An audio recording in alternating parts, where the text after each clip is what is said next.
Operation सिंदूर के बाद, operation तो पता नहीं अभी खत्म हुआ या नहीं हुआ है, लेकिन सिंदूर को लेकर बीजेपी ने जिस तरीके से बात करना शुरू किया है, अभी 3 दिन पहले खबर आ रही थी कि घर घर बीजेपी सिंदूर लेकर जाएगी लोगों के घर पर, लेकिन उस खबर का खंडन किया गया कि नहीं, ऐसा तो कुछ नहीं था।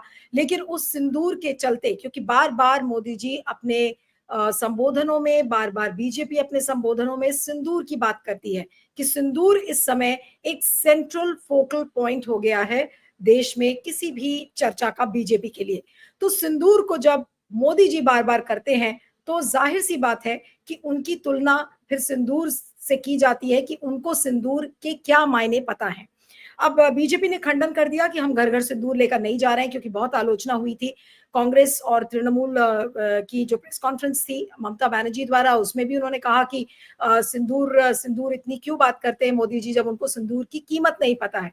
उसी तरीके से कांग्रेस ने बहुत एक हार्ड हिटिंग अटैक किया था मोदी जी पर सिंदूर को ही लेकर कि भाई सिंदूर की अगर आपको बात करनी है और घर घर अगर आपको सिंदूर लेकर जाना है तो अपने बैकयार्ड में देखिए कि आपकी पर्सनल लाइफ में सिंदूर के क्या मायने हैं। तो मोदी जी न चाहते हुए भी और राजनीतिक दल भी अभी तक बच रहे थे किसी भी पर्सनल चीजों पर छीटाकशी करने के लिए, क्योंकि किसी की भी पर्सनल लाइफ एक अलग होती है, उसको ज्यादातर लोग उसे हिचकिचाते हैं। आज इस प्रोग्राम को करने के पहले भी मुझे लग रहा था कि हम क्यों ये बात कर रहे हैं, लेकिन सिंदूर इतना सेंट्रल फोकल पॉइंट इस समय सब डिस्कशन का हो गया। और जिस तरीके से ममता बनर्जी ने ये कहा कि देखिए, जब आप अपनी पत्नी की सिंदूर की कीमत नहीं समझ सकते हैं तो फिर आप क्या समझेंगे, जब इस तरीके की उन्होंने बात की और एक तरीके का अल्टीमेटम दिया कि अगर वो अपनी लक्ष्मण रेखा में मोदी जी नहीं रहेंगे तो वो भी लक्ष्मण रेखा लांघेंगी, उन्होंने ये बात कही। और मैं अब राकेश अचल जी के पास आऊंगी कि आज हम यही बात डिस्कस कर रहे हैं कि आज जशोदा बहन को लेकर इतनी ज्यादा चर्चा हो रही है और कि मोदी जी को ये बताने की लोग कोशिश कर रहे हैं कि भाई आप सिंदूर की बात इतना मत करिए, क्योंकि आप खुद सिंदूर का सम्मान नहीं कर पाए हैं। क्या इस सिंदूर के चलते क्या जशोदा बहन के साथ हो सकता है किसी तरीके का न्याय हो जाए, या मोदी जी कर ले? लोगों के साथ तो न्याय हुआ या नहीं हुआ, हो सकता है कि जशोदा बहन के साथ जरूर कुछ न्याय हो जाए। जी अचल जी। थैंक यू नीलू जी। देखिए, आज मुद्दा आपने जो उठाया है वो बहुत प्रासंगिक इसलिए बन पड़ा है कि हमारे यहाँ मूल्यों का बड़ा महत्व है, सामाजिक मूल्यों का।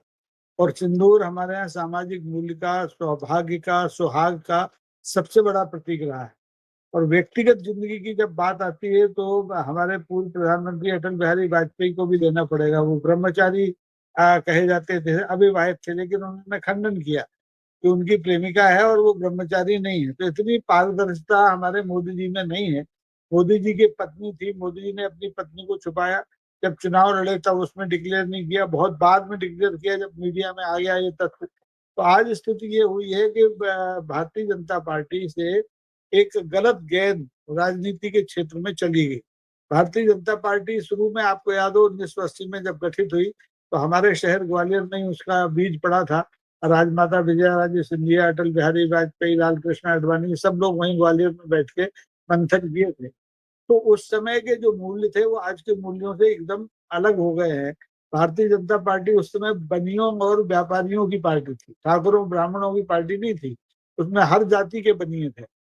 आज स्थिति हो गई है कि इस पर दलितों का कब्जा हो गया है, पिछड़ों का कब्जा हो गया है। और उन्होंने पुराने मूल्यों को तो बदल दिया, लेकिन बनियागिरी नहीं छोड़ी। उन्होंने, अटल जी जब दिवंगत हुए तो उनकी अस्थियों को पूरे देश में इसी तरह से बेचने की कोशिश की थी जैसे आज सिंदूर बेचने की कोशिश कर रहे हैं, लेकिन नाकाम हुए। अटल जी की अस्थियां हर शहर में गई, लेकिन उसका प्रतिशत नहीं मिला। और आज यही हुआ कि जब सिंदूर का इन्होंने सिंदूर खेला का ऐलान कर दिया तो इनके गले पड़ गया, उल्टे गले पड़ गया। क्योंकि सिंदूर खेला मुख्य तौर पर महिलाओं का और पश्चिम बंगाल की महिलाओं का सांस्कृतिक आयोजन है। आप डिब्बी में भर भर के किसी को सिंदूर गिफ्ट नहीं कर सकते। घर घर मोदी तो बांट सकते हैं, घर घर पीले चावल दे सकते हैं आप, लेकिन घर घर सिंदूर नहीं बांट सकते। और इसको महिलाओं ने, महिला मतदाताओं ने, महिला नागरिकों ने, हिंदुस्तान की ने बहुत गंभीरता से लिया। उन्हें लगा कि ये मजाक इसलिए है कि जिन 26 महिलाओं का पहलगांव में सिंदूर पुछ गया, वो क्या आप ये हजारों 80 करोड़ लोगों को जो मुफ्त में भोजन खा रहे हैं, इनको मुफ्त में सिंदूर देके क्या उनका सिंदूर वापस ला देंगे? ये शायद नहीं हो सका। तो अब ये इसी वजह से आप देखेंगे जब ये एक्सपोज हुए सिंदूर के मामले में, तो देश के एक बड़े अखबार में जो बहुसंस्करणीय अखबार है, उसमें भारतीय जनता पार्टी को अधिकृत रूप से खंडन करना पड़ा कि नहीं, हमारी ऐसी कोई योजना नहीं है। अखबार में तो खंडन कर दिया है, लेकिन जो सतह पर है वो काम चल रहा है। सिंदूर की डिब्बियां तैयार हो रही हैं, उस पर मोदी जी के फोटो छप रहे हैं, उनके लॉट्स अलग अलग जिलों में पहुंच गए हैं बांटने के लिए। तो ये झुकने वाले नहीं है, ये रुकने वाले नहीं है, ये असफल हो गए हैं, लेकिन फिर भी करेंगे वही हरकत। जैसा कि अभी अजय जी ने कहा कि इन्होंने सांस्कृतिक जो मूल्य हैं उनको बेचने की कोशिश की है। सिद्धार्थ ने भी कहा कि ये सांस्कृतिक करप्शन के सबसे बड़े अपराधी हैं हिंदुस्तान में। पिछले 80 साल में मैंने कम से कम मेरे ख्याल से 15-16 आम चुनाव देखे होंगे, उनमें कभी भी सांस्कृतिक मूल्यों पर चुनाव नहीं लड़ा गया, मुद्दों पर चुनाव लड़ा। गरीबी, बेकारी, भुखमरी, रोजगार, विदेश नीति, सब पे तो लड़ा गया, लेकिन सिंदूर और चूड़ी, मंगलसूत्र, इस पर चुनाव सिर्फ दक्षिण में लड़े जाते थे। तो वहां की राजनीतिक पार्टियां महिलाओं को आकर्षित करने के लिए ये मुफ्त का प्रलोभन देती थी, लेकिन उत्तर भारत में, शेष भारत में कभी इस तरह का नहीं हुआ कि आप किसी के सुहाग चिन्ह को राजनीतिक दृष्टि से इस्तेमाल करें। आप अच्छा होता कि ऑपरेशन सिंदूर की जगह दूसरा कोई नाम रख लेते, लेकिन नाम रखने में भी आपने वही दृष्टि अपनाई, संकुचित दृष्टि, कि आप बनिए हैं जो बेच सकते हैं, वो आपने नाम रखा और घोषणा की कि मोदी जी ने रखवाया ये नाम। अब वही मोदी जी इस ऑपरेशन को भी चला रहे हैं। आप देखिए 12 तारीख के बाद से 10 तारीख को सीज फायर हुआ और मोदी जी 12 तारीख से देशव्यापी अभियान पर चल गए। आज मध्य प्रदेश में है, भोपाल में वो देवी अहिल्या के नाम पर एक बड़ा समागम कर रहे हैं महिलाओं का, महिला शक्ति सम्मान कर रहे हैं। और वहाँ तस्वीरें किसकी लगी हैं? सोफिया कुरैशी की और व्योमिका सिंह की। भाई ये कौन से राजनीतिक दल के लोग हैं? इनके तस्वीरें आपको अपने मंच पर लगाने की क्या जरूरत है? लोगों ने सवाल किए कि भाई व्योमिका हो या सोफिया हो, ये आपकी कृपा से इनका सशक्तिकरण नहीं हुआ है। ये तो 20-20 साल से सरकार नौकरी कर रही है सेना में, अपनी प्रतिभा के दम पर कर रही हैं। आपने किसका सशक्तिकरण कर दिया? आपके यहाँ तो आंगनबाड़ी की महिलाएं आज भी पूरी तनख्वाह के लिए परेशान है। तो ये सब नाटक है, बुरी तरह से एक्सपोज हो गए हैं और पीछे कदम बढ़ाने की हटाने की कोशिश कर रहे हैं, लेकिन अब इन्हें कामयाबी नहीं मिल रही है कि अपने बनाए दलदल में फंस चुके हैं। जी।